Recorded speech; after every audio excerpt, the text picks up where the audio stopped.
Nderuar shikues, selamu alaikum wa rahmatullahi wa barakatuh. Mirë se takohemi edhe kësaj radhe në emisionin Kuvendet e Urtësisë.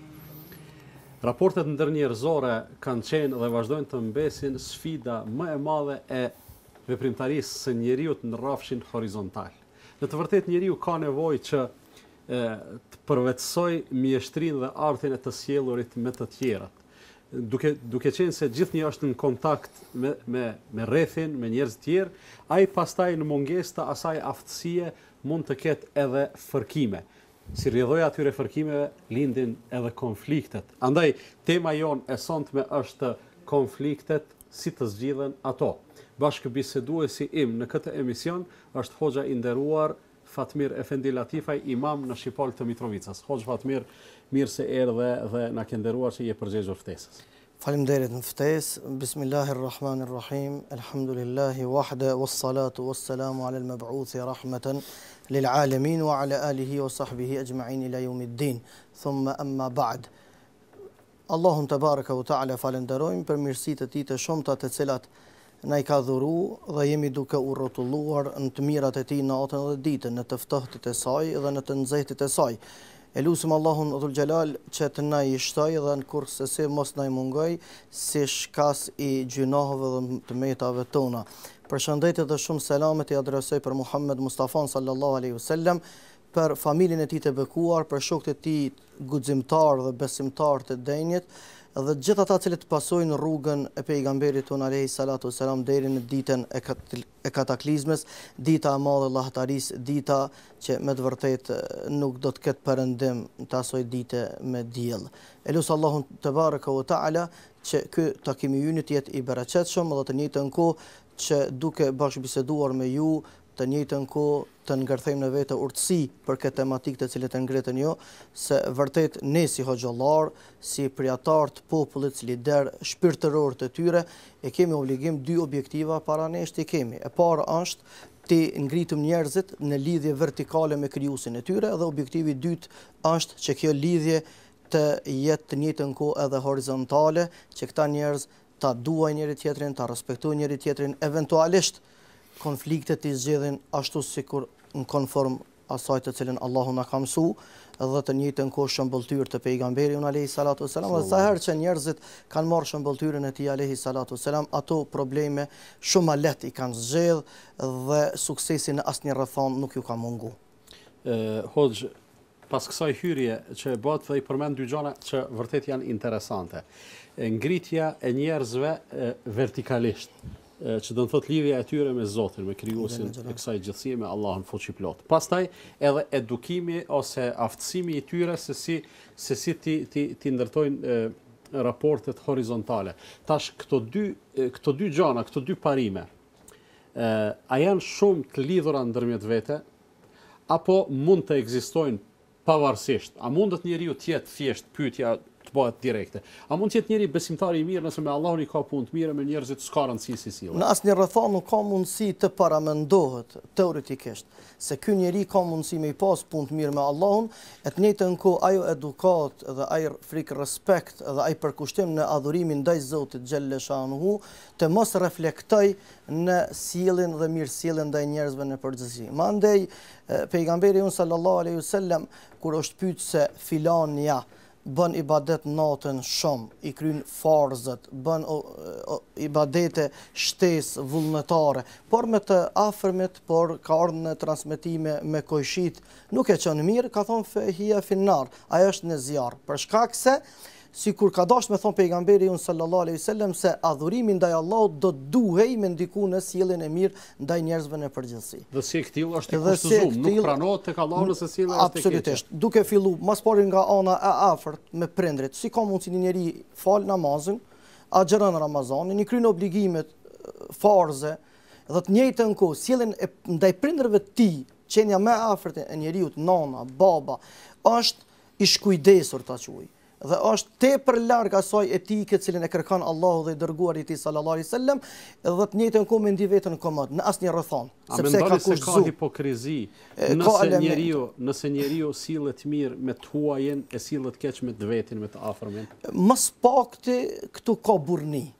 E nëse nuk ka burrni, atëherë mundet me pas gjithçka tjetër përveç se Islam, përveç se natë cilin kërkon Allahu Dhul Xhelal. Sepse prej virtyteve të Islamit, besimtari do duhet i ketë prioritetet. Na e dimi prioritetet në jetën e përditshmërisë. Duke filluar pari Allahu krijuesi ynë subhanahu wa taala, i dërguari i tij sallallahu alaihi wasallam, edhe më një herë vjen nana, pastaj baba e kështu me radhë. Prandaj nëse ndryshohet ky rregull, kjo renditje të cilën Allahu Dhul Xhelal na ka mësu edhe na ka obligu me respektu, ta quaj këtë hierarki, atëherë me siguri se do të ketë deformime në sjelljet e njerëzve dhe në asnjë rrethon ata nuk do të jenë të kënaqur në jetën e tyre. Unë prej fjalëve tuaja e kuptova se motivi fetar është shumë i rëndësishëm në sjelljet tona. Me një fjalë, nëse ne duhet sillemi mirë me prindrit, ajo në një farë mënyrë është e natyrshme. Nëse duhet sillemi mirë me fëmijët, me bashkëshortët ndërmjet vete, me të afërmit, ka në shpirtin e njeriut gjëra të cilat në mënyrë automatike reflektojnë me atë nevojë. Mirë, po sjellja jon për shembull me të panjohurin, ndihmesa jon një nevojtarit cili nuk e kemi as fara as fis e kështu me radhë, këtu e vrem se ka motiv fetar. Njeriu ndoshta nuk do ta bënte sikur të mos ishte frikë respekti ndaj Allahut ose synimi për ta fituar kënaqësinë e Allahut. A mendoni ju se kjo ka rëndësi të madhe edhe në situatat atilla kur gjërat nuk shkojnë si duhet, kur lindin konfliktet?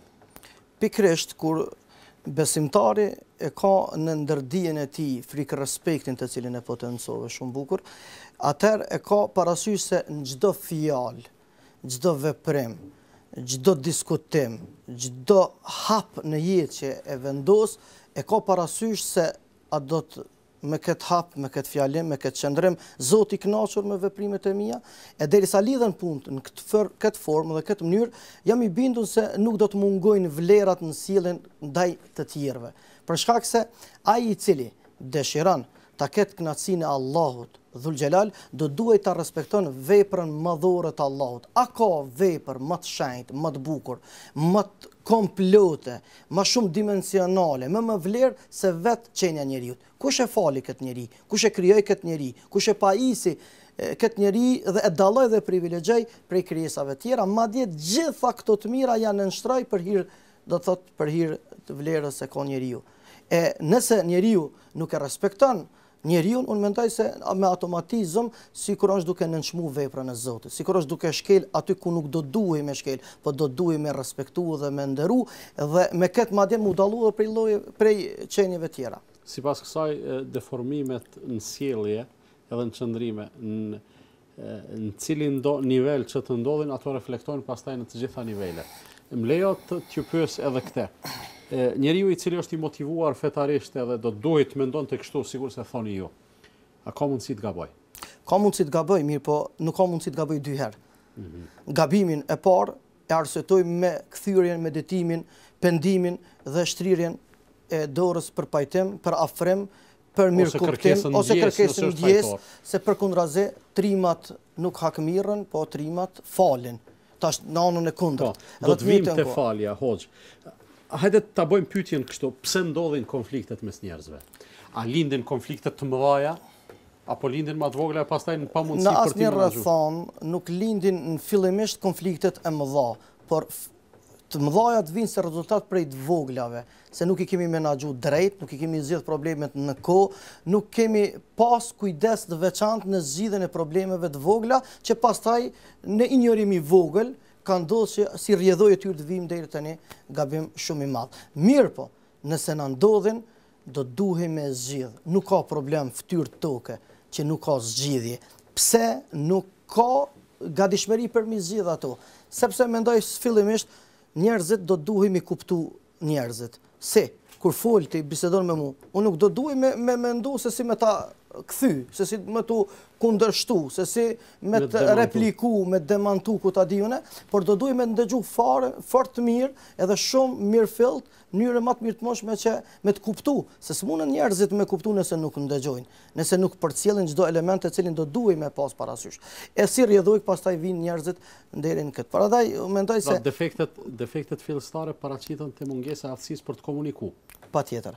Kur mungon komunikimi, lindin deliktet verbale. Ajo që ka thënë pejgamberi sallallahu alejhi wasallam se gjunahi më i madh është njeriu t'i shajë prindrit e vet. E kam pyet, si ka mundsi njeriu t'i shajë prindrit e vet, thotë i ashan nonën atij, ky kthehet i ashan nonën edhe babën. Po, të njëjtën kohë, shumë është interesant që lidhet me këtë hadith të bukur pejgamberi sallallahu alaihi wasallam, është edhe thënia e njohur e njerëzve të urtë ose ju e quani shpesh me emrin urtakëve, cilët thonë i mençuri gjuhën e ka pas zemrës tij, kurse mendje leti zemrën e ka pas gjuhës tij. A thu vallë pse? Nga rrjedh kjo. Rrjedh kjo do të thotë për shkak se i mençuri sa herë që dëshiron të pozicionohet, të flas, të marrë qëndrim, të sqaroj bisedë dhe diskutim, me automatizëm ai e paramendon dhe thot, a thu vallë ose siç thot populli tek na, dorën e tij e vënon në zemrën e tij. Këtë bisedë që unë dikujt ja tham, a kisha pas dëshirë me ndëgju pe tjetrit, e nëse une kështu do të veproja, a do të isha gëzu, apo do të isha idhëru, a do të kisha pranu, apo do të refuzoja, e nëse njerëzit fillojnë nga vetja e tyre, duke e mendu, se shtojnë dietarët e mëdhenj të islamit, fjalën që është në gjuhë, mendu para se me e artikulu, sepse sa është në gjuhë ti e pranësana, ti jenë pranari saj, por doli, pastaj ti do të varësh prej saj. Sigurisht. Ndoshta edhe jeta e njeriu. Edhe jeta e njeriu prej një fjale të ose të shkruar ose kështu me radhë. Prandaj si thot populli, si zhvillohen konflikt, si kultivohen konflikt, si rriten. Rriten prej fjalëve, rriten prej thashëthemeve. Jo, e kam për qëllim, dy persona patën një fërkim. Gjanat që ndodhin për shembull në përditshmërinë tonë në komunikacion ose gjana banale, gjana të thjeshta. Dy njerëz që ndoshta kurrën e kurrës më nuk do të takohen sërish, edhe për një diçka që nuk ja vlen, i ndrojnë dy fjalë, ofendime e kështu me radhë. Sa rrezikon ajo që pastaj të eskaloj, se nuk ka më sharje të tretë. Nuk ka mbet hapësirë për sharje, ka mbetur unë zot për fatalitet.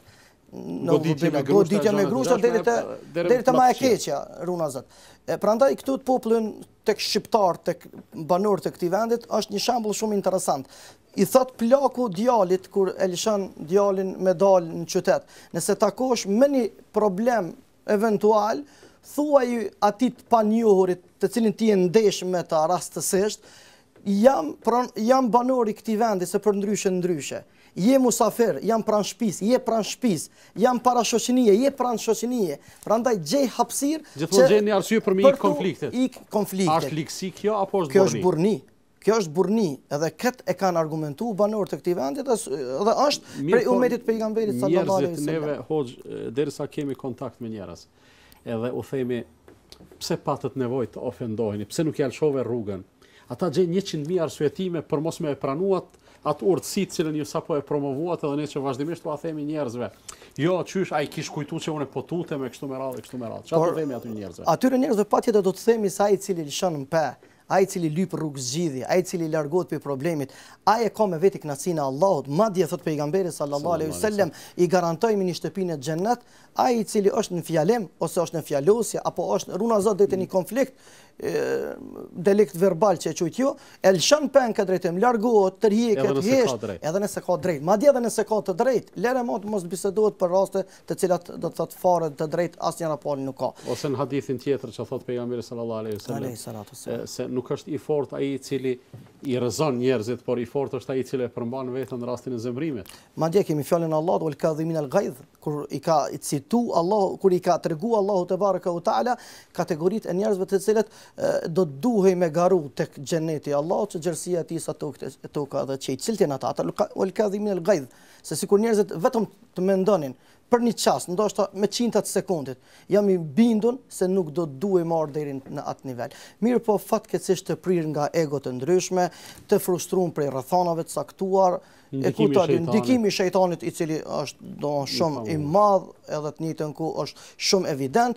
Allahu dhul xhelal që thot e përmendin populli na rujt prej dakikut lig ja rabbi. Ky dakiku i lig hoxh Nëse thua njeriu do të përmbahej, të themi 5 sekonda ose 10. Për shembull, për fjalës të keqe ose për veprimit të keq ose për kështu me radhë. Tash kur themi veprimi i keq mund të jetë goditje, mund të jetë zoti na ruaj përdorimi i ndonjë mjeti të fortë ose i armës, zjarrit ose kështu me radhë. Po ti ishte e mundur njeriu të përmbajë 10 sekonda, a do të ndodhin shumica e gjanave që realisht ndodhin? Sikur ai të përmbahej 10 sekonda e pak më shumë se 10 ose pak më pak, jam i bindur se do të minimizoheshin. Nuk do të shumica nuk do ndodhnin, sepse ne fatkeqësisht e kemi një çështje të gabuar kur ndodhin aksidentet, fatkeqësitë e llojeve tepër të rënda, rëndësishme, se na diskutojmë pasi që të ndodhin. A me Islam do duhet ta diskutonim, të hulumtonim para se të ndodhin. E si para se të ndodhin, duke i mësuar njerëzve, duke i sharuar njerëzve se burrni është edhe heroizëm, edhe ndershmëri, edhe dinjitet është njeriu me bë vepra të mira. Vepra e mirë është mi buzësh vllaut. Nëse të paktën ai të sulmon, ti mundo ta këshillosh, po jo, tërheku. Amortizoj situatën për shkak se muslimani të keqe nuk e kthen me të keqe. Çka ndodh realisht hoxh në momentin që njeriu e thot një fjalë në ndikimin e zemrimit gjithsesi? Një ofendim, një sharje ose ndërmerr ndonjë veprim konkret. Çka ndodh pas 5 sekondave ose 10 sekondave, të cilat nuk pritin. Asgjë tjetër përveç se pendim. Pendohet. Përveç se pendim keqardhje. Pse ndjen keqardhje njëri? Ndjen keqardhje për shkak se atë problem do ta zgjidhte me një bisedë shumë të thjeshtë. Jo, ama pse para se ta bënte nuk pat mundësi të ndjente keqardhje? Për shkak se nuk i ka dhënë hapësirë, do thotë i ka dhënë hapësirë shejtanit për ta menaxhuar dhe epshi i tij. Dhe nuk e ka lënë shejtanit se të këndellet për të menduar gjëra të tilla. Absolutisht, por non stop i ka fol vetëm gjëra të errta dhe nuk ka po bardh ose diçka tjetër. Dhe kur ka vepruar keq, shejtani është largu. Edhe njëjtë, përveç se ky është kfill, po shejtani pastaj edhe ka bëu hajgara me personin në fjalë, se të vendosa në kurth dhe nuk ken gjendje ta shpëtosh veten për kësaj fatkeqësie. Andaj elus Allahun xhelle xhelaluhu që njerëzit ta kenë parasysh se burrat këndellën kur tjerë të zemrohen. Njerëzit e gjejnë të vërtetën kur shohin një shkëndi, ku ka hapësirë që në fund tunelit është një hapësirë për të dalë. Kjo ka mundësi. Ka mundësi, prandaj rinia jonë do duhej të ketë parasysh sepse nuk i kontribon as vendit, as atë dheut, as fesë tonë, as interesit gjithë popullor e kolektiv që njerëzit të hynë në udhë pa kthim, se pastaj ato faktura do t'i paguën familja në ngushtë, rrethi dhe shoqënia në përgjithësi. Pa patur faj. Pa patur faj. Kryesisht nuk kanë pa patur faj, absolutisht. Sidomos rrethi dhe familja nuk kanë absolutisht kurfar faj. Prandaj unë mendoj se problemi kryesor është tek egot e njeriu, tek mendjemadhësia, tek runa Zot, duke u mundu me bë diçka që të bëhet do të thotë në qendër të vëmendjes, e kjo është njëra prej smundjeve të zemrës, të shpirtit, zona e errët që gjendet këtu, pastaj reflektohet fatkeqësisht edhe në praktikën e njeriu. Sikur ti mendonin njerëzit gjithë këto pasoja, a do të ndodhin shumica e konflikteve? Në asnjë rrethon. Nuk do të ndodhin, por gjithmonë njerëzit do ta kuptonin njëri tjetrin. Unë sot ty ta shej pak rrugën, nesër ti më lëshon mua pak rrugën, dhe kështu do të ecëm përpara. Kalojmë te kërkimi falje. Flasim për se varësisht nga pesha e mospajtimit, ta quaj ose konfliktit, ashtu varet edhe sa është masa e kërkimit falje. Nëse kemi të bëjmë me një ndërrim fjalësh të pakëndshme, sigurisht është më lehtë kërkohet falje. Nëse konflikti ka eskaluar në diçka më tepër, atëherë sigurisht se është edhe më vështirë. Po mirë, njeriu kur kërkon falje, a është nënçmim kjo? Përkundrazi është vlerë njerëzore, është do të thotë dinjitet kur njeriu e pranon fajin, sepse nuk mundet njeriu me kërku falje pa e pranuar fajin. Ai i cili e pranon fajin, ai ju ka kthyer Allahut. Edhe s'pari na do duhet kërkonim falje prej Allahut. Të kemi turp prej Allahut, ta nderojmë Allahun, ta respektojmë urdhrin e Allahut. Edhe siç thot pejgamberi sallallahu alaihi wasallam, se të gjithë pejgamberët tjerë para tij alayhimus salam e kanë thonë, nëse nuk të vjen turp bëç të dush, që thot popullit çka të vjen në udhë. Mirë po kët besimtari nuk e lejon vetvetes tij, karakterit tij, dinjitetit tij që të bien këtë nivel më të ulët së shtaza. Nëse dikush mendon hoxh se kërkimi falje është nënçmim, nëse mendon, A gabojmë nëse I themi, po ti o burr, o dash ta mendoje kur para se të gabosh. Tash pasi e ke gabu, e meriton këtë nënçmim se është fatura e gabimit. E fajit, e gabimit. Unë mendoj se do të duhet njerëzit të kthjellën, edhe të vetëdijsohen se me pranu fajin dhe me kërku falje është akt I lartë burrnie. Dhe me këtë Allahu xhalla xhelaluhu I ka ndëru njerëzit të parë të tyne dhe këta që jetojnë sot edhe ata që do të vinë pas, sepse historia njerëzore nuk tregon se në një apo në një dekat, apo gjysmë shekulli, apo shekull, që është gjinë dikun një grup njerëz që nuk kanë gabu, edhe nuk kanë lajthit. Por, ka evidentu se gjithmonë ka pas gabime dhe lajthitje. Mirë po, njerëzit e mirë janë kthjell shpejt, edhe kanë lyp rrugë për dalë nga problemi në fjalë. Si thot populli tek na në fjalë shumë I njohur, rri gati punës pa u bën se kur bëhet mos baza. E qysh me nejt gati kësaj pune, duke I pas parasysh se o ti vlla, si thot populli, nëse sot unë grupën ty ta hapin, nesër do të bie vetë në atë grupë të cilin te ke hap. Prandaj do duhet njerëzit ta kuptonin, e sidomos kur ekziston motivi fetar, që cilin e cekon më herët, është shumë e lehtë për ta trajtuar secilin problem, sepse na nisëm prej fillimit, që thot pejgamberi sallallahu alaihi wasallam, wa hibba lin-nasi ma tuhibbu li nafsika takun muslima. Duaje vllaut tën ose njerëzve të mirë se don për vete ke mu kon besimtar, por edhe me kërku falje nëpërmjet këtij virtyti, se kjo është virtyt, kjo është vlerë. Këto do duhet ta kuptonin të gjithë njerëzit. A mund të themi se njeriu kur gabon ka rënë nivelin më të ulët, edhe fillimi I ngritjes pra është kërkimi falje. Absolutisht. Hoxh, kalojmë në një pikë tjetër që mendoj se është shumë e rëndësishme për ta trajtuar, e që fatkeqësisht në të kaluarën tonë ju I referoni shumë të kaluarës dhe traditave tona, që është vërtet për tu patur lakmi. Në të kaluarën tonë ka qenë më mirë puna, mirë po tani ja që nuk është mirë. Roli I shoqërisë në menaxhimin dhe eliminimin e konflikteve në mes njerëzve. Të themi kështu. Dy persona kanë rënë në konflikt. Nuk është me rëndësi I çfarë niveli është konflikti, kanë një mosmarrveshje. Pala e tretë mund të jetë person, mund të jetë grup njerëzish, shoqëri, s'është me rëndësi, kanë dëgju për atë konflikt, për atë mosmarrveshje. A duhet të rrinë këta duar kryq, t'i presin që s'paku njëna palë t'i autorizoj për të ndërhy, apo nuk prish punë edhe të marrin vetë iniciativë për të marrë me problemin e tjerëve? Njeriu patjetër se do duhet me jetu në shoqëri. Edhe përderisa jeton në shoqëri, do duhet mu ballafaqu me problemet e shoqërisë. Nëse sot mënyrë do të thotë individi nuk e ka këtë problem që e kanë një pjesë e shoqërisë, nuk do të thotë se ky pastaj nuk do të provokohet edhe nuk do të sprovohet ma që u sprovuan një pjesë apo një grup I njerëzve të caktuar. Andaj njerëzit e vullnetit mirë, cilët kanë frikë respekt Allahun, cilët e dojnë ahiretin, sytë e tyne I kanë të xhennetul firdausi, do duhet të nxitonin me ul gjakrat, do duhet të nxitonin të afrojnë raport dhe të relaksojnë ato.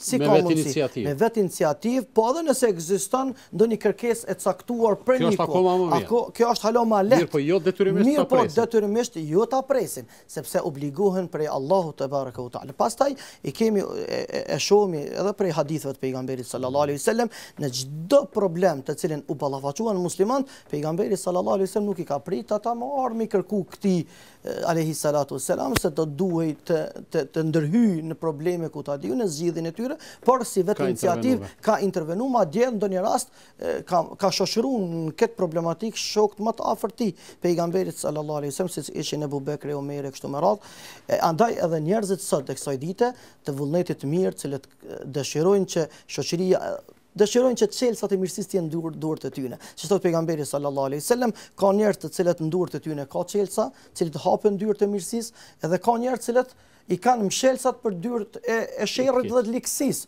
Po dhe kundërta, ka njerëz që I kanë çelësat për mi hap dyert e sherrit dhe liksisë dhe poshtërsisë, edhe mi mbyll dyert e mirësisë. Prandaj ja Rabbi bën api grupit të parë që të jemi ata të cilët do t'ju ndihmojmë njerëzve në përgjithësi. Unë mendoj se fitoret e mëdha të popullit tonë, po të umetit pejgamberit sallallahu alaihi wasallam, nisin pikërisht kur njerëzit ekziston në mesin e tyre vullneti për të për të mirë kuptuar njëri tjetrin, e kur ekziston mirëkuptimi, ekziston besa mes tyre, unë jam i bindur se nuk do të mungoj as bashkëpunimi edhe kuptimi e pastaj vjen deri te falja në raste të ndryshme që njerëzit e lidhin këtë për hir të Zotit të Gjallë. Merremi pak akoma me rolin e ndërmjetësit, pra jemi të folur për rolin e shoqërisë në konfliktet që s'kan të bëjnë me palën neutrale. Përmendet angazhimet e të dërguarit sallallahu alaihi wasallam. Një herë i dërguari kishte dëgjuar dy njerëz duke u fjalosur, edhe thotë i dërguari sallallahu alaihi wasallam, unë e di një fjalë, të cilën po çse e thon këta njerëz do t'u kalonte ai hidhrim. Ajo është eudhu billahi minash shaitanir rajim. Kjo lidhet me atë që tham në fillim, promovimi i motivit fetar. A do duhej spari që këtë motiv ta shfrytëzoj pala ndërmjetëse, pala e tretë, domethënë që t'ua përkujtoj atyre Allahun, e t'u thotë që kjo nuk është mirë, marrë është prej Zotit, është gjuna të bëni kësi gjana. Domethënë, a do duhet këtë ishte aduti numër 1? Po, unë mendoj si kur të shfrytëzoj mirë ky mekanizëm, jo e quajt aduti numër 1, unë mendoj se s'kemë pas nevojë pastaj për aduti numër 2, sepse ky është i vetë mjaftueshëm, se thot Zoti në Kur'an, "Alaysa Allahu bikafin abdahu", a nuk i mjaftojnë robit tim mësimet e Zotit ti, gjithsesi i mjaftojnë, edhe ju cituat hadithin në fjalë, pastaj do ta citoj një hadith tjetër të pejgamberit sallallahu alaihi wasallam, ishte në prani të Abubekrit kur pas një fjalose me një person të panjohur, në hadith nuk ceket emri i tij, sa ishte do të thot duke bë sabër Abubekri, pejgamberi sallallahu alaihi wasallam buzëqeshe dhe fare nuk reagonte. Mirë, po kur filloi të ndikoj shejtani te Abubekri, pejgamberi alaihi salam u largua. U largua prej momenti. Pastaj Abubekrit i interesoi qëndrimi i pejgamberit sallallahu alaihi wasallam, tha se thesa ishte duke bë sabër dhe duke e ballafaqur të keqen me më të mirë, me heshtjen këtë fjalë, ishte ai meleku që ishte ardhur prej Allahut dhe ja kthente personit fjalë. Mi po kur ti dëshirove ta merr situatën në duart e tua që në këtë moment nuk ka mundsi njeriu të jetë do të thotë i pavarur prej epshit apo prej egove të ndryshme, atëherë unë nuk pata atë vend sepse ato prezanton të shejtani mallkuar. Na trego hoxha, duke qenë se flasim për motivin fetar dhe adutin frikës ndaj Zotit e kështu me radhë. Roli i hoxhës, i imamit në këtë rast. Roli i hoxhës do duhet të jetë rol vendimtar. Do të jetë rol për shkak se imami nuk do duhet të ketë parasysh se është vetëm imam për t'ia fal 5 kohët e namazit, por është imam i cili i udhëheq edhe 24 orë të tjerë, nëse 5 kohët bën 24 minuta, i cili bashkëjeton edhe me problemet e tyre. Edhe do duhet të përjetonte madje çdo hall dhe dert me ta, se kështu na ka mësuar pejgamberi sallallahu alaihi wasallam, derisa i dërguari i Allahut, vula pejgamberis, i pari njerëzis, mësuesi dhe shpëtimtari i tyre, nuk ka hezitu, nuk ka pritu, më ndalë ndoshta me ndonjë sklav të ulet dhe të sqaroj problemet që i ka ai, apo me ndonjë fëmijë, apo me ndonjë njeri i cili është i vobek të ku ta di une, çka na ndalon neve që të ulemi, të ndëgjojmë njerëzit, t'ju ndihmojmë se valla kemi mundësi, se Zoti Dhul Xhelal këto mundësi na i ka zbrit në Kur'anin famlar, edhe sa herë që japum përpjekjen këtë drejtim, Allahu te baraka u taala nuk na mungon sukseset në asnjë rrethon, por do duhet të jetë vetë iniciativa dhe motivi fetar i cili na udhëheq në këtë drejtim, sepse kur më në krizë nuk kanë qenë vlerat e njerëzisë, vlerat e dinitetit këtij popullit dhe të umetit pejgamberit sallallahu alaihi wasallam, sesa në këto kohra ku tentohet mirat t'ju hjeket adresa e tyre edhe të këqijat të tjetërsohen, të adresohen se kinë se janë të mira. Prandaj na këtu e kemi rolin vendimtar se t'i lidhëm atë shtyllën të cilin se kom fillim bisedës vertikale se Zoti na ka mësuar kështu. Derisa jemi te roli i hoxhës, tash do ta bëj një pyetje shumë të drejtë për drejtë dhe konkrete. Ju si imam, edhe pse në moshë relativisht të re, keni një përvojë cilën unë si kolegi juaj vërtet ju kam lakmi edhe po e pranoj publikisht, keni një përvojë në bashkëveprimin, bashkëjetesën me problemet, me hallet e njerëzve dhe mendoj se është i gjithnjohur, domethënë spakun në rrethin ku ju veproni dhe jetoni, kontributi juaj për të marrë pjesë në pajtimin e njerëzve. A do të veçonit ndonjë gjë nga përvoja e juaj? Kisha me i veçu vetëm 2 raste, 2 detajet shkurta, shumë domethënë pak minutazh me arrin nëse ka mundësi. E para, Allahu Dhul Xhelal ka dash me na hap këtë derë për mi ofru njerëzit edhe me i mbyll dyert e nga tresave, dyert e dreqit mallkum, cilat thrasin në vllavrasje se ne jemi vllazën dhe e kemi obligim me i respektu dhe me i nderu ata, jo në udhu bila me qu dorë kundrejt llojit tënd njerëzor. Kështu që nuk ka mundësi hoxha ta kuptoj problemin që e kanë njerëzit derisa nuk ulet në karriken e atij të cilit i ka ndodhur problemin në fjalë. Mu kujtohet para një viti kam marrë pjesë në faljen e xhaçeve në Pej, edhe derisa nuk kam ardhur, kështu Zoti më ka lehtësu, më ka udhëzu, më ka mësu me ardhit e një fjali, më kujtohet si sot, thash për një moment atij të cilit ju kishte vrarë djali dhe i bëja presion pozitiv që në kuptimin më të mirë të mundshëm që të bën sabër dhe ta zgjat dorën e burrnis, këtë dorë të cilin kemi me prek dorën e Rasulullahit alayhi salatu wasalam në ditën e Haudhit, kur do takohemi në ditën e Kiametit të kroni Haudhit, që na ka premtuar vet alayhi salatu wasalam, e ato dorë nuk kanë me pas dorë të përgjakura me gjakun e muslimanëve, nuk kanë mundësi me prek dorët e bukura dhe dorët e ndershme të pejgamberit sallallahu alaihi wasallam. Kujtohet një moment hoxhin këtu kur i thash ti mbyllum sy të gjithë dhe i thash babës se djalit vram, thash a ka mundësi të ndrojmë vendet, aty ku ishte ai për të ngushëllimet e njerëzve, të ulem unë si hoxh dhe ti të ulesh vendin tim. Vallahi nuk ishte lehtë, kur e paramendova ni kam 2 djem, edhe paramendova ta kam djalin tim të vdekun. Sikur kisha, a thu vallë si do të kisha reagu kur njerëzit vinin më thonin duhet me fal gjakun për hir të Allahut dhul xhelal. E kjo ishte do të thot një detaj tjetër që ndodhi sot fal Allahu te baraka u taala, kur njerëzit të cilët para shumë pak ditëve ndodhi një fatkeqësi e llojit shumë të veçantë, shumë interesant, që do të thotë jemi rrënqell të gjithë në banorët e Mitrovicës dhe xhamati jonë, një konflikt me pasoja shumë fatale me jetë njeriu, dhe pas një insistimi shumë të shkurt, por shumë dimensional me lejen e Allahut bashkë me bashkëpunëtorë tjerë dhe njerëz të vullnetit të mirë, më kujtohet kur ndëgjova prej tyre, prej prindërve të djalit në fjalë, se mos është herët me mendu për këtë shtirjen e dorës për me fal, mos është herët, mos po ngutemi e kështu me radhë, edhe kështu në moment Allahu dashti që të mundson me thonë një fjali të cilin mendoj se këtu ka fillu, ka qenë shkendia e parë që të mendojmë dhe të dhajmë hapat e parë për të ardhur deri te një pajtim cilin ndodhi para namazit xumas. Nëse e keni për Allah jemi vonu, por nëse e keni për kapuç, fjala është për syfatësi, për emën e jo për Zot, atëherë vërtet jeni herët.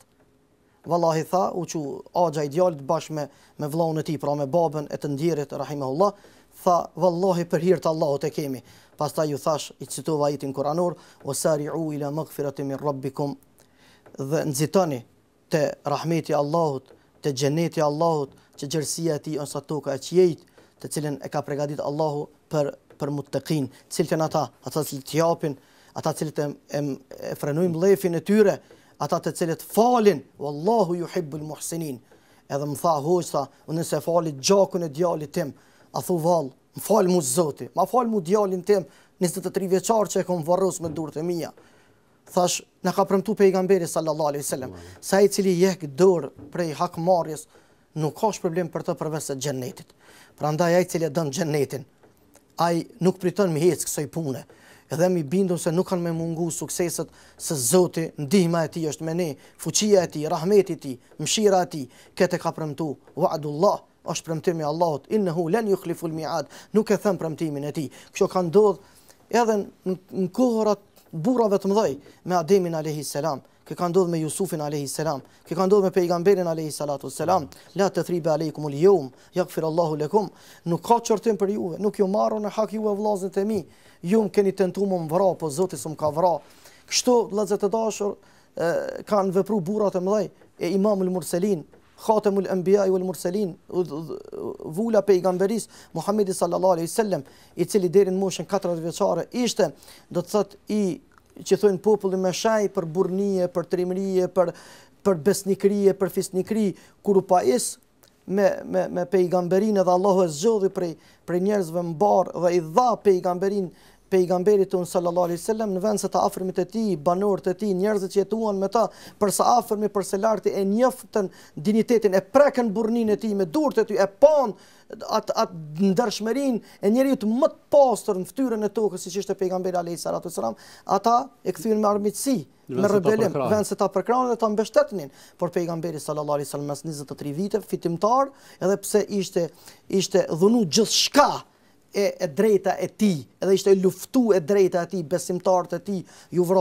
Axha e tij, ju vra Jasiri, ju vra Sumeja, shahidat e parë, 70 dëshmor, hafuzullar, e burra të mëdha, cilët do të shkatruan, u tjetërsuan pronat e tyre, gjithçka u luftu, u gjakos vetë pejgamberi sallallahu alaihi wasallam, ju thyen dhamt, edhe në fund çka tha? Idhhabu fa antum tulaqa. Shkoni, se unë ju amnestoj, se nuk jam ardhur për ju ndeshku, por kam ardhur në udhën e Allahut me ju udhëzu. Prandaj unë mendoj se ky është motivi kryesor që neve na bën gjallë, edhe dhosht Allahu dhul xhelal jetë e shëndet, do të dalim ndihmë popullit ton, si në kohë krize, lufte, si në kohë paqe e komoditeti e mirëqenie, do të jemi pranë tyne, me të mirat e tyne të gëzohemi, e në fatkeqësitë e tyne të jemi pjesëmarrës në zgjidhje dhe në hulumtim në rrugë, se ka rrugë për të zgjidhur e jo për të gëzuar shejtanin dhe armikun e popullit ton, që runa Zot çojmë dorën nga vllaut. Nëse fëmijët e ton na i ka mashtruar shejtani, nuk do duhemi me leju na hoxhollart që prindrit e tyre me i mashtru.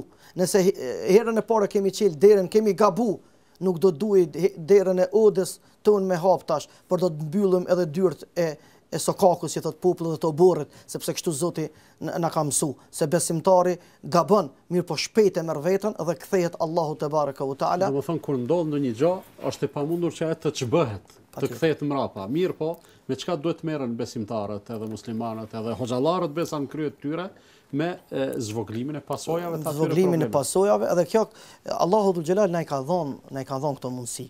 E do duhej na ti shfrytëzonim, sepse ky popull ka besë. Ky popull i beson Hoxhës, ky popull i beson fetarit, ky popull i beson Allahut, i beson Kur'anit. Kur ti e sjell argumentin, nuk e sjell nga xhepi yt, po e sjell nga faqet e Kur'anit, faqet e bardha të historisë së ndërshme të njerëzisë në krye me ta të islamisë dhe të burrnisë, e sheh se kështu burrat kanë vepruar, kështu pejgamberi on alayhi salatu wasalam ka vepruar, kolos të dinit islam, herojt e popullit ton, burrat më të mëdhej të dinitetit dhe të ndershmërisë. Ata nuk kanë pas mundësi me u ngrit në piedestalet e larta të njerëzisë përveç se pa kalu pranë këtyne rrugëve të faljes, të mëshirës, të afërsisë dhe të lëshuarit për hir të Allahut. Hoxha, të ndalemi pak tek dimensionet, sigurisht ka shumë dimensione, por diçka që do të kemi mundësi në këta minuta të përmendim. Dimensionet e heqjes dorë prej hakmarrjes. Mbani përshtypja ajo fjala e atij prindet që mendoj se qëndrimi i tij nuk ka qenë i lehtë. Për këtë arsye njerëzit për qëndrime të vështira, për vendime të cilat të vështirë mund të arrihet deri tek këto, sigurisht edhe shpërblimi për to do të jetë shumë i madh dhe kompenzimi prej anës së Allahut fuqiplot sigurisht do të jetë shumë i këndshëm për ata njerëz. Heqja dorë prej hakmarrjes. A ka mundësi që një prej refleksione me qenë, ti ke mundësi me ndëshku dikën që ta ka bën një të keqe, mirë po e fal. Me këtë automatikisht e qet vetën në pozicionin e fajtorit në raport me Zotin. Edhe Allahu ka mundësi ty me të ndëshkuar dhe të falë si rrjedhoja që asaj. Prandaj kur ekziston ky motiv, unë mendoj se veprën e vështirë e lehtëson ky veprim. Dhe të pamundurën e bëjmë të mundur, dhe të pakapshmen e arrim dhe e prekum, dhe e lëvizum këtë mekanizëm për të shtrit dorën e burrnisë, të cilën është mendoj adet i shqiptarisë, që ky popull në asnjë rrethon kur e ka kuptu realitetin dhe të vërtetën, i kanë zgjat duart e pajtesave dhe kanë ardhur deri te një pikë kur janë bashku ata për hir të Allahut te baraka u taala. Edhe shumë është interesant këtu shfrytëzoj këtë minutazh i dashur i Hoxh se në çdo dekadë, para çdo vepre madhore që është lidhur me fatin e kombit dhe vatanit ton, kanë ndodhur pajtesat në 100 vjetësin e kaluar. Kështu kanë ndodhur pajtesat masive. Vitet e 13-ta, vitet e 19-ta, pastaj vim para luftës, pas luftës të parë botërore, para dytës, pas dytës botërore, kohën e Rankovicit, pastaj edhe në kohën e 90-ta 1200 falje e deri te periudha para 99-s, që mendoj se e gjithë këtu e kanë një urtësi, e kanë një filozofi shumë interesante, që mendoj se kjo është njëra prej mekanizmave, përveç që këto do të thotë e kanë shqiptarët, bukëdhënia dhe nderi që është bërë musafirëve, edhe në shpesh e përdori se Serboslavi na i ka rëzu madje dhe xhamia tona, por nuk ka pas mundësi o gjakët e shtëpijave tona me na i rëzu. Sepse kanë dhënë bukë shumë, ndoshta nuk po lidhet me fjalë, mirë po, me qëllim po e ceki, sepse këtu kanë një rol shumë vendimtar edhe gratë shqiptare, besimtare, cilat ju kanë fol burrave të vet, familjeve të vet, djemve të vet. Nëse nuk kanë pas mundësi të jenë drejt për drejt në vendimmarrje, kanë pas mundësi të ndikojnë pozitivisht, se keni frikë Allahun për kraje logjistike, për kraje edhe lehtësim, se ai cili fal, ai cili lëshon pe, ai cili ja lën Allahut, ka dhe raste që ja lën Allahut te baraka u taala, Allahu do t'i çliroj, Allahu do t'ja lehtësoj, Allahu dhul xhelal hedije në jetën e varresave të vdekurve të tyre nuk do t'i mungoj. Ishte një dimenzion tjetër që unë doja ta parashtroja mirë, po ja që ju më paraprit dhe përmendet, është dimenzioni të mirës përgjithshme.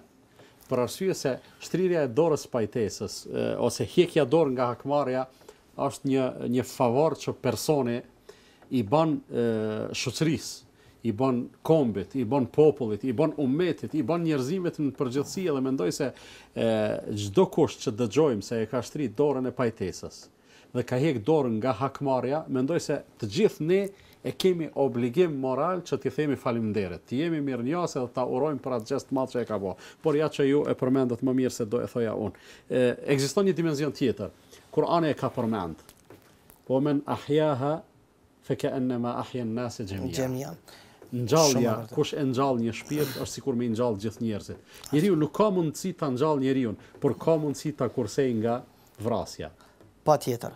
Ai cili e kursen nga vrasja, ai i ka kursy njerëzit në përgjithësi, ja u ka lehtësu njerëzve, ka ndëru veprën madhore të Allahut dhul xhelal. Siç thot pejgamberi sallallahu alaihi wasallam, se jeta e njeriu gjaku i tij është i shenjtë, madje më i shenjtë dhe më vlerë se sa gurt e çabës. Prandaj unë mendoj se sikur njerëzit ta kenë parasysh kët, do të kishin mendu, edhe nëse por do të njëjtën kohë ata të cilët do të thotë runa Zot, kanë antar familje të vëram, i ka sprovu Allahu me këtë fatkeqësi, janë më në favor sepse ata të tjerë cilën e kanë të gjallë dorasin, e kanë pjesë familjes, por e kanë vrasës. Se që thot pejgamberi alayhis salam, kur vjen puna, atë vritesh, atë vrasësh, ma mirë t'jesh robi i Allahut i vdekur se sa ta vrasësh vëllaun tënd musliman. Hoxha, na kanë mbet shumë pak çaste edhe minuta për fund të emisionet, megjithatë unë do të dëshiroja sikur të kishim akoma më shumë në dispozicion, për arsye se biseda me ju personalisht në këtë temë është shumë e këndshme. Na jepni, formuloni ashtu si keni mundësi, e di se jeni emocionuar dhe nuk patët mundësi as t'i mshefni emocionet gjatë emisionet, na e formuloni një apel për shoqërinë përgjithësi, për ata që janë sprovu me dame, për ata që janë sprovu me shkaktimin e dameve, me neve që s'jemi sprovu, me gjithatë na bin hise, do më thonë këto, cili do t'ishte një apel, një porosi për mbledhse për janë? Apeli im në këtë studio dhe në këtë medium të bekuar, insha Allahu Azza wa Jall, është që njerëzit ta kenë frikë Allahun dhul xhelal. Ta kenë frikë dhe respekt se njeriu Allahu është ja ka dhënë jetën, edhe është i vetmi i cili merr jetë. Dhe nuk e ka të drejtë e askush tjetër përveç Allahut te baraka u taala.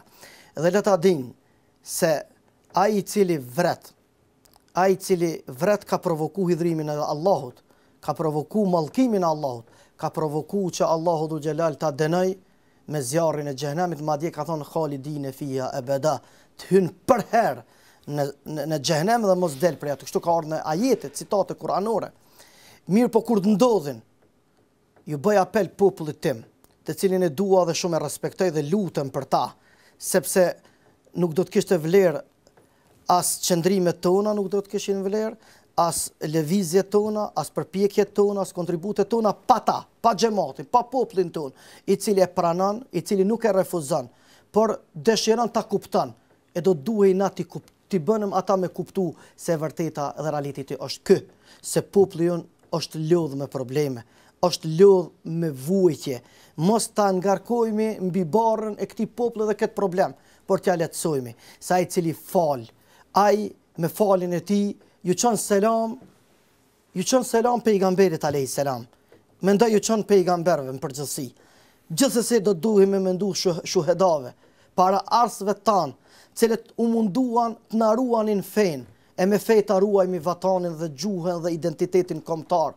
Se ne ndoshta jemi lajthit, ndoshta pak kemi lëshu pen nga rruga e Allahut, ndoshta jemi mashtru, por prap jemi këndell se kanë shoqërinë tonë, njerëz të cilët na afrojnë, na këshillojnë dhe na kthjellin dhe na afrojnë në udhën e Allahut. Edhe kështu, nëse deri dje i kemi shfrytzuar këto pajtime për të na ndihmu Allahu për ta largu zgjedhën nga qafat tona, zgjedhën e robërisë serboslave. Tash në kohën e lirisë do duhej këtë ta bënim shërbim për të ndërtuar këtë shtet i cili ka nevojë me ujit me halal dhe me ushqim me halal. E pjesë e këtij ushqimit që ta mbajë gjallë jetën e këtij vendi dhe këtij populli dhe këtij shteti tonë i cili është i posalindur ta quaja, është pajtimi edhe larg nga vllavrasja. Larg nga ky krim për të cilin nuk ka krim më të madh se sa me vron njerin pa të drejtë pas shirkut billah, pas shirkut në Allahun te baraka u taala. Hoxhë, unë të falenderoj shumë përzemërsisht për kontributin që dhatë për këtë emision. Të nderuar shikues, para se të përfundoj, nuk po mund të mos e them, edhe pse sigurisht Hoxha do të hidhërohet pse e them një gjatë tillë. Këtë të gjumon, xhamin e Hoxhës është shtrirë një dorë pajtimi. Rasti ka qenë shumë i randë për arsye se viktima ka qenë një djalosh i ri, për cilin sigurisht familja e tij kanë patur dhimbje. Mirë po, kanë gjetur forcën, burrin, guximin për të bërë këtë sakrificë dhe për të bërë këtë vetmohim në shërbim të gjithë neve. Dhe të gjithë ne u jemi mirënjohës dhe falënderues të gjithë atyre të cilët marrin forcën dhe guximin që të bëjnë veprime të këtilla. Njëkohësisht, ato të gjithëve duhet na shërbejnë si burim inspirimi që të jemi të durueshëm, të jemi zemërgjerë, të jemi të gatshëm për të falë dhe për të ndjerë. Unë ju falenderoj për vëmendjen, mbetshini për kujdesin e Allahut deri në takimin e ardhshëm. Assalamu alaikum wa rahmatullahi wa barakatuh.